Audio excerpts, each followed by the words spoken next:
Bună ziua și bine ați venit din nou la un videoclip de-a meu. Astăzi vă voi prezenta un nou cub, mai exact un Gun 11M Pro. Nu știu dacă se vede tare bine. Ok. Vă voi prezenta acest cub, cum să-l setați și cum să-l folosiți. Mai multe chestii și hai să-l deschidem. Se deschide așa foarte greu, ca un iPhone, după cum puteți observa pe acesta este ca un iPhone, atât de scump este. Bun, înăuntru avem un card care își schimbă culoarea acolo în mijloc dacă îl mișcați la lumină, care nu știu sincer la ce îl puteți folosi. Aici avem pe acesta, ăsta îl puteți folosi să vedeți videoclipuri de începători, cum să faceți cubul Rubik, dar asta nu trebuie să-l folosiți, că vă arăt eu. O să fac un videoclip, poate astăzi, nu se știe. Bun, să vedem. Aici este cubul, ăsta lăsăm la final. Și cutia asta. Eu de obicei folosesc card să deschid cutiile astea, că nu vreau să le stric. Vă voi arăta azi ce este înăuntru. Înăuntru, după cum puteți observa, avem săculețul de la Gun. Acesta pentru transport, să vă transportați cubul, să nu vi se strice. Asta este foarte folositor. Avem o mini trusă, cutia.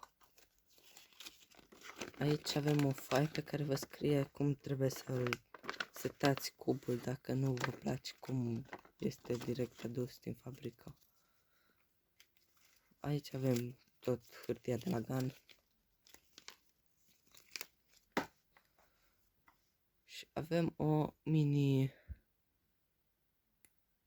șurubelță. Nu știu dacă se observă.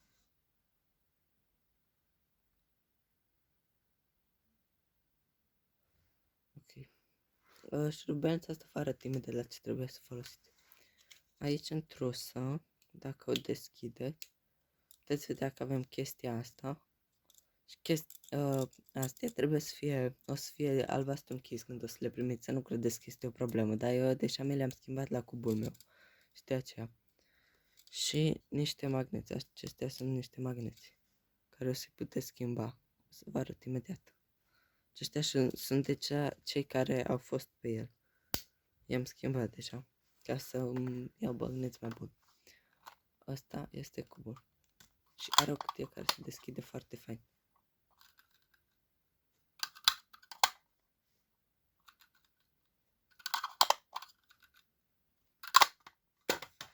Bun, cubul, să vedem prima mutare.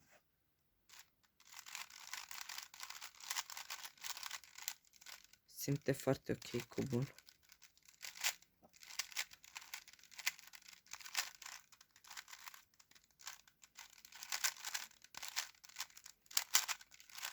Vreau să ghiciți voi în secțiunea de comentarii să-mi ziceți în câte secunde credeți că am reușit să-l fac cel mai rapid cubul.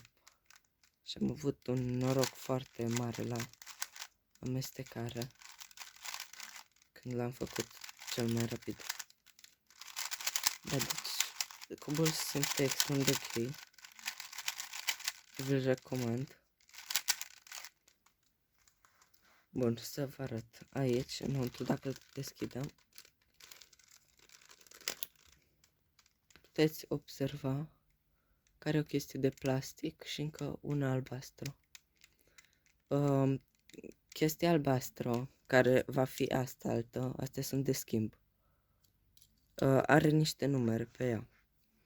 Are, nu știu dacă puteți observa. Nu cred că se vede, dar vă zic eu.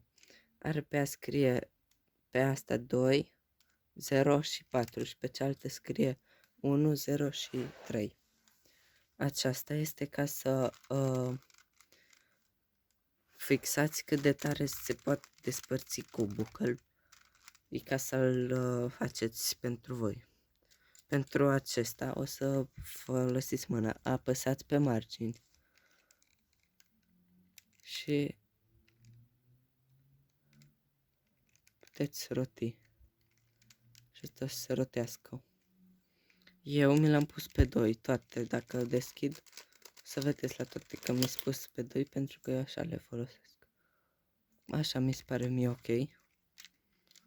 Depinde cum o să vreți voi să-l folosiți cubul. Și mai aveam ăsta. Le puteți da jos că nu vi le trebuie. Acesta este ca să puteți tensiona de aici cât se poate, cât de ușor se despartă cubul. Este tensiune. Mie mi-este dat pe 3. Dacă îl mișcați ăsta, trebuie să-l dați așa în stânga. Auziți cum face? De fapt, cred că a fost pe 4. Așa, aici îl mișcați ca să faceți cât de tensionat. Acum este foarte detensionat. Și dacă îl tensionez până la 5, cât 5 cred că este maxim. Acum o să fie mult mai strâns. Uitați, vă arăt diferența. Așa. Și sare înapoi în sus și se poate desface mult mai mult. Și acesta îl faceți după preferințele voastre. Cum doriți să-l tensionați de tare. Eu de obicei îl las pe 3. Sau îl puteți lăsa direct cum vine din fabrică. Deci așa se folosește aici la interior. După aia, dacă îl desfacem, aici este cu negru frumos în interior și are magneți aici. La toate. Uitați.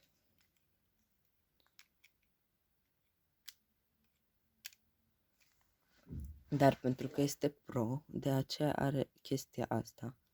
Acesta este un magnet care se conectează înăuntru la colțuri. Vedeți?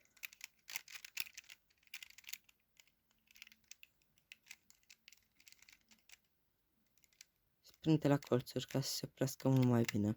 De aceea este pro. Acesta, magneții ăștia sunt mai puternici și când o să-l primiți, o să aveți direct pe aceștia care sunt triunghi. Triunghii ăștia sunt un pic mai... nu sunt așa de puternici. Dar dacă doriți, vi puteți schimba cu hexagon. Cred că așa se numește. Scrieți în comentarii dacă am zis ok. Asta numai rotiți un pic de tot.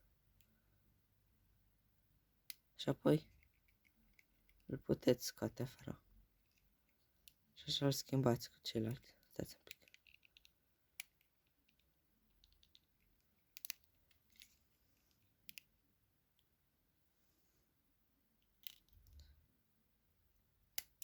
Așa.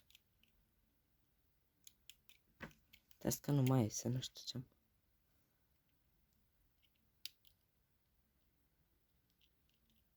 Așa. Vedeți, îi puteți da jos. Aceștia vor fi puși în set. Vor fi aici înăuntru și triunghii vor fi înăuntru. Și aceștia îi puteți pune, deci îi băgați înăuntru și îl prindeți de el și rotiți un pic până simțiți că se oprește. Și după aia nu o să mai cadă. Partea interesantă este că, dacă puteți observa, aici are... Dați să focalizeze.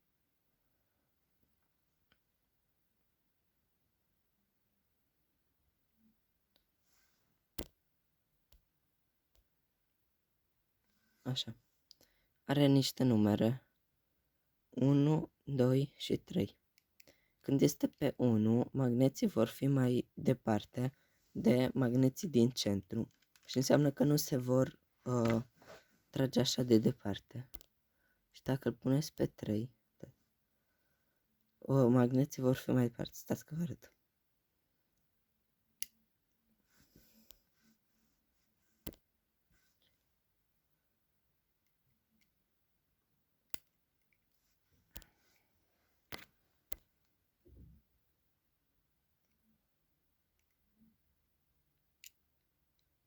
Uitați-vă la romb să vedeți cum urcă și cum coboară. Și eu de obicei acesta, dacă îl las pe romb, îl las pe 2. Când o să-l primiți, o să-l primiți cu triunghi și o să fie tot pe 2. Și l-am pus pe romb să fie un pic mai puternic și pe 2. Adică cred că cum ar fi triunghiul pe 3, nu sunt sigur. Și cam atâta puteți să faceți la asta. Și după cum puteți observa, astea se opresc și să fie mult mai bun cubul pentru făcut rezolvări.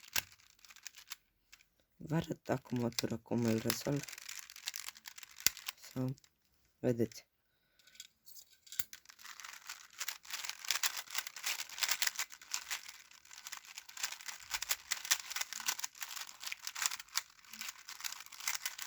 După cât de ușor este, are vreo 60 de grame, cred că, nu sunt sigur.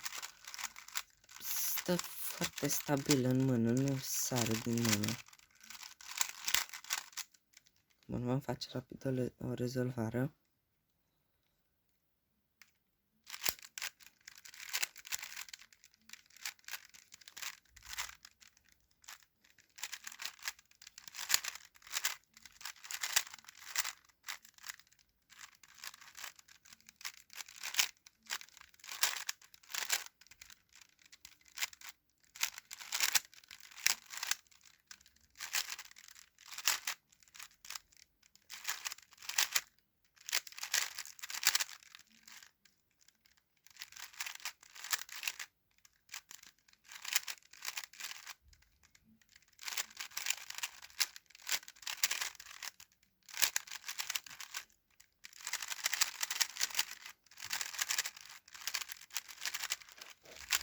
Deci, după cum puteți observa, cubul este foarte bun.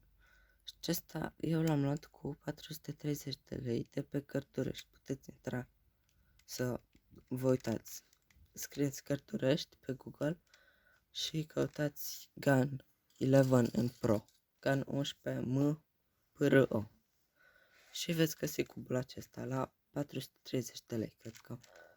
Cam atât a fost videoclipul de astăzi. Vă rog, lăsați-mi un like și un subscribe și uitați-vă.